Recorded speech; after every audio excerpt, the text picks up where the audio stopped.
Classique. 7h30, 9h, la matinale de Radio Classique avec Guillaume Durand.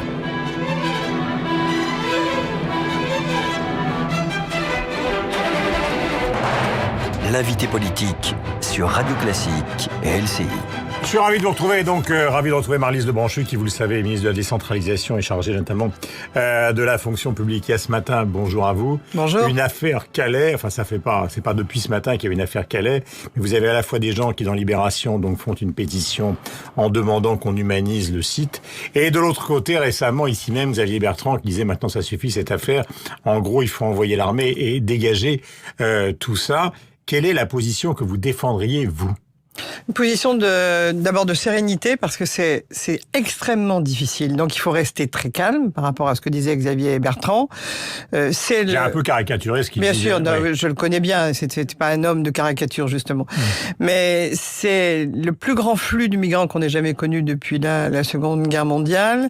On s'est engagé très fortement et très difficilement sur la différence à faire entre les migrants, ceux qui fuient la mort et les massacres, et ceux qui fuient la misère, beaucoup de reconduites à la frontière. Donc il y a une gestion à bas bruit, lente, qui s'est installée, mais sans doute, mais extrêmement efficace avec le ministre de l'Intérieur. Mais on élargit la ville, on construit en dur, on les accepte, ou est-ce qu'il faut qu'il y ait la reconduite ?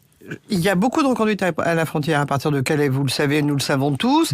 Mais c'est vrai que cet afflux de migrants, avec cette volonté de passer en Grande-Bretagne, fait que de toute façon, il faut faire face. Et quand il faut faire face, eh bien, le ministre de l'Intérieur a d'ailleurs beaucoup discuté avec le ministre britannique, en essayant de trouver aussi un certain nombre d'accords avec lui. Ça a été très difficile, mais y compris sur le financement de ce qu'il faut installer à Calais, je suis bretonne, à Calais.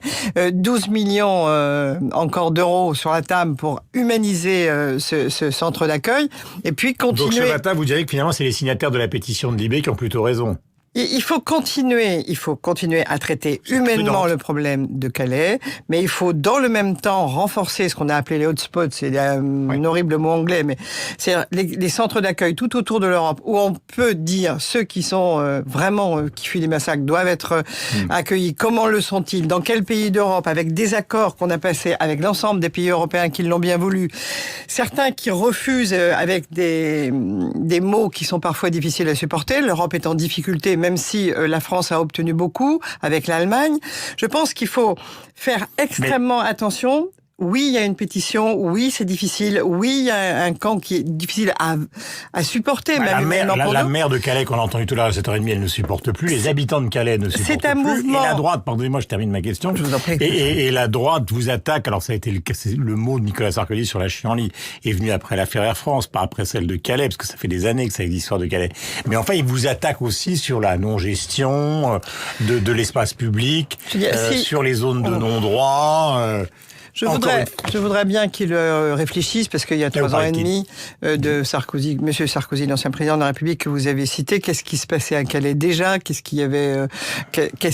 Quelle solution avait-il apporté? Je veux dire, on est face à un problème majeur que l'ensemble des Français doit comprendre, un flux de migrants, problème majeur à Calais, on va le gérer. Maintenant, il y a un accord avec les Européens, on n'a jamais eu autant de reconduites à la frontière, beaucoup plus d'ailleurs que sous l'autorité du président Sarkozy, alors qu'il a tendance à nous accuser de laxisme, et je passe les mots qu'il utilise. Bref, je pense que l'organisation, c'est un mouvement, ça ne va pas durer des années et des années, on espère tous la fin de la guerre, mais on sait qu'il va falloir gérer 24 000 réfugiés, on s'est engagé en Europe.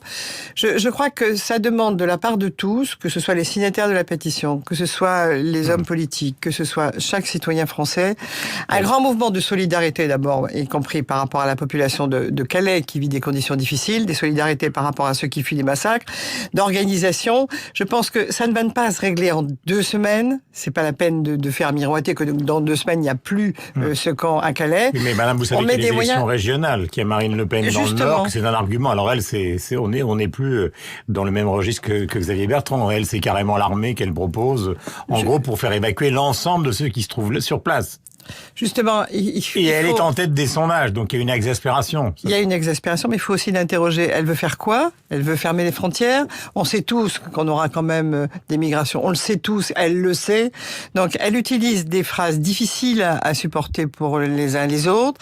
Elle montre du doigt, elle ne propose pas de solution. Et en plus, pardonnez-moi de faire une digression, moi justement qui citais une ville de Bretagne, elle ferme les frontières, elle ferme donc les exportations de produits agricoles vers l'Europe, c'est pourtant... Mais vous-même, vous avez employé le mot de l'exaspération, madame. Non, mais je vais jusqu'au bout.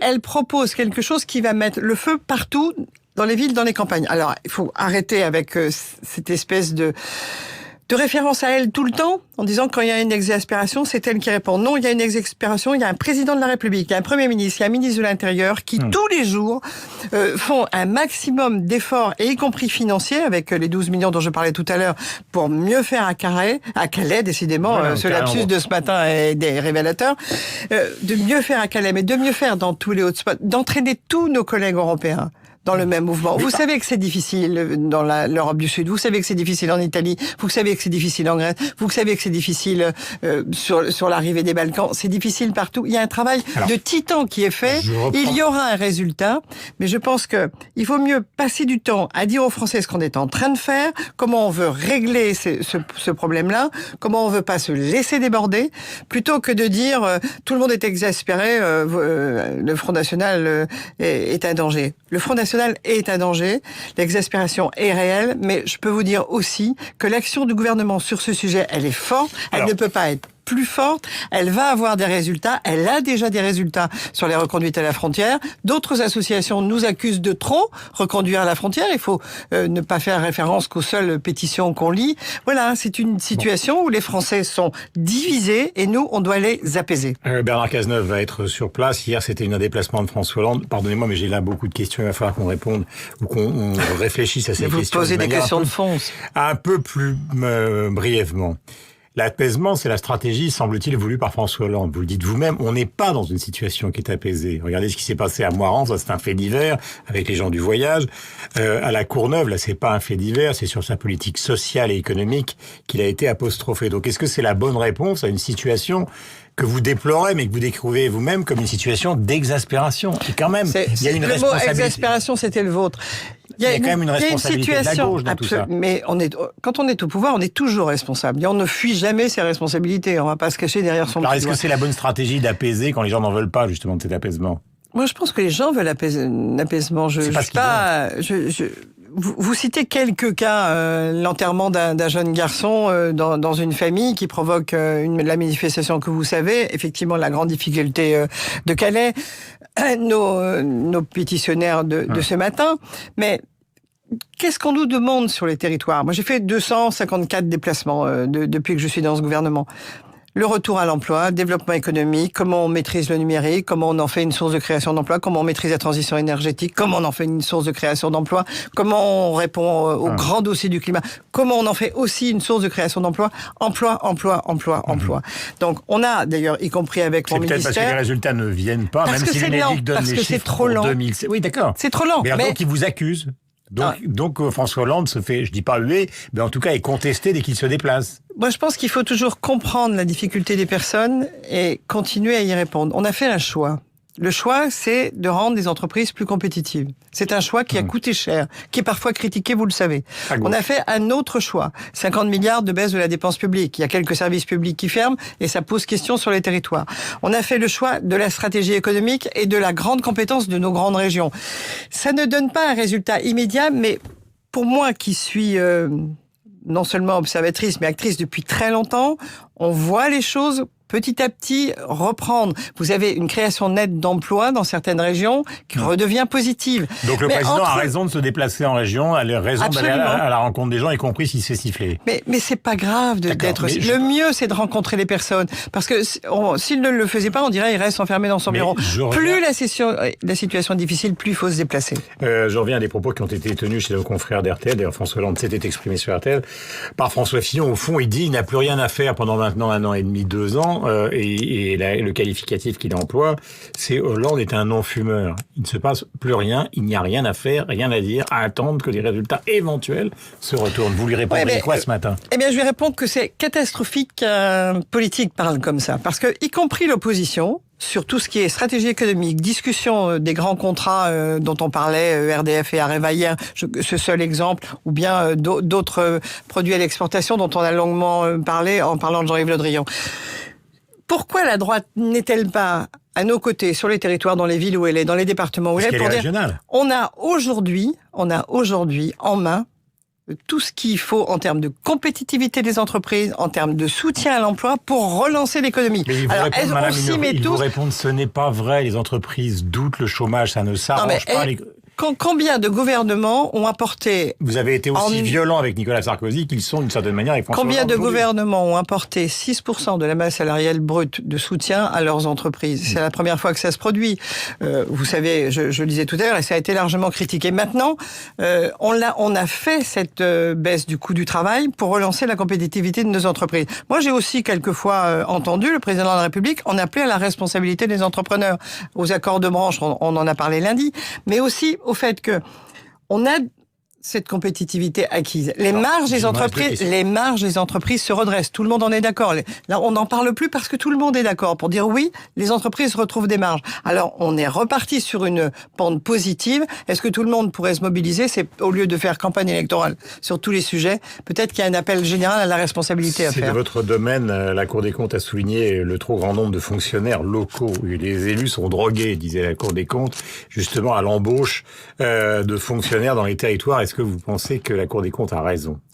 Je pense qu'on peut faire des économies de mutualisation de services. Dans le texte qu'on a présenté, il se passe une petite révolution sur les territoires dont personne ne parle. On avait des petites intercos, on est en train d'en faire des intercommunalités, c'est-à-dire des associations de communes pour travailler ensemble. Si vos auditeurs ne connaissent pas nos expressions trop techniques, eh bien, il se passe aujourd'hui une révolution à bas bruit sur les territoires. Dans un département où j'étais la semaine dernière, on va passer de 30 associations de communes appelées interco à 9. Il y a cette grande organisation qui va faire la mutualisation. Un nombre limité, justement, de renouvellement de contrats dans la fonction publique qui permettrait quand même de dégréver le budget de l'État et donc de faire des économies sensibles. Les fonctionnaires ont déjà apporté 7 milliards d'économies à l'État avec le gel du point d'indice depuis 2010. On oublie toujours ces 7 milliards qu'ils ont apportés. On leur a proposé un accord pour avoir des carrières plus intéressantes mais plus longues. Dans le même temps, on fait une vraie révolution de l'organisation du bloc communal en même temps que l'organisation des régions. Ces réformes, elles sont lourdes, elles étaient difficiles à faire, elles sont faites. Elles sont en train là de s'écrire aujourd'hui sur un territoire qui va pouvoir, sur tous nos territoires, des services mieux rendus, des mutualisations de services, plus d'aide à la création, à la créativité, à l'accompagnement de nos entrepreneurs. Il n'y a pas trop de fonctionnaires en France, en fait. Moi, je pense que c'est une antienne. Il y a trop de fonctionnaires en France. Je rappelle que la Suède, dont on me dit toujours qu'elle est le meilleur des exemples, a 140 emplois publics payés pour 1000 habitants. On en a moins de 90. Bon, est-ce que la Suède est un bon modèle? C'est une question qu'il faudrait renvoyer à ceux qui me le disent si souvent. Merci Marie-Lise Branchu, d'être venue ce matin sur l'antenne de Radio Classique et de LCI. On trouve nos camarades de LCI avec beaucoup de plaisir. Bonne journée à vous. Et c'est Sophie Paolini qui va nous rejoindre pour le rappel des titres sur Radio Classique. Bonne journée donc. Bonne journée.